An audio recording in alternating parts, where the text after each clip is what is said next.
नन्ही मरियम और उसकी बिल्ली मैकू। एक दफा का जिक्र है, एक छोटे से शहर में एक नन्ही सी बच्ची रहती थी जिसका नाम मरियम था।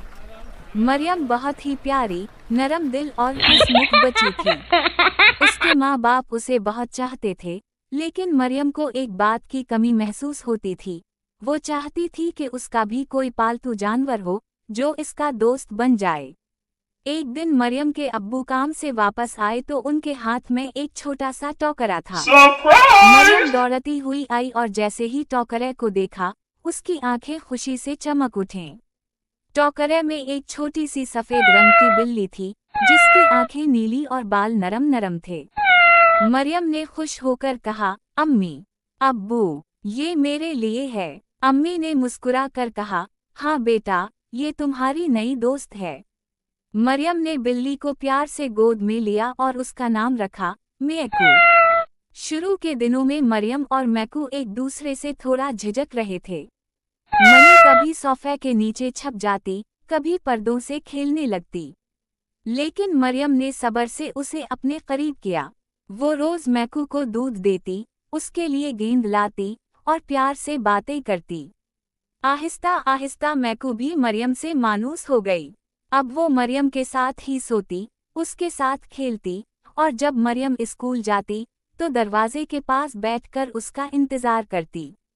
एक दिन मरियम स्कूल से आई तो बहुत उदास थी। उसका होमवर्क बहुत मुश्किल था और उसे कुछ समझ नहीं आ रहा था। उसने किताबें एक तरफ रख दी और आंखों में आंसू आ गए। मैकू आहिस्ता से उसके करीब आई, उसके बाजू से सर रगड़ा और उसके आंसू चाटने लगी। मरियम को जैसे सुकून सा महसूस हुआ। उसने मैकू को गोद में लिया और कहा, तुम ही मेरी सबसे अच्छी दोस्त हो।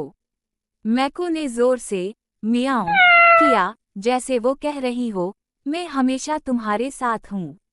कुछ दिन बाद मरियम बहुत बीमार हो गई। उसे बुखार हो गया और वो बिस्तर से नहीं उठ सकती थी। मैकू ने भी शरारतें बंद कर दें, खाने पीने से दिल हटा लिया। वो सिर्फ मरियम के पास बैठी रहती, उसके सीने पर लेट जाती और कभी उसके चेहरे को सुहलाती। जैसे जैसे मरियम की तबीयत बेहतर होती गई, मैकू भी दोबारा खुश हो गई। एक दिन जब मरियम मुकम्मल सेहतयाब हो गई तो उसने मैकू को बाहर ले जाकर कहा, आज हम खेलेंगे, खूब खेलेंगे।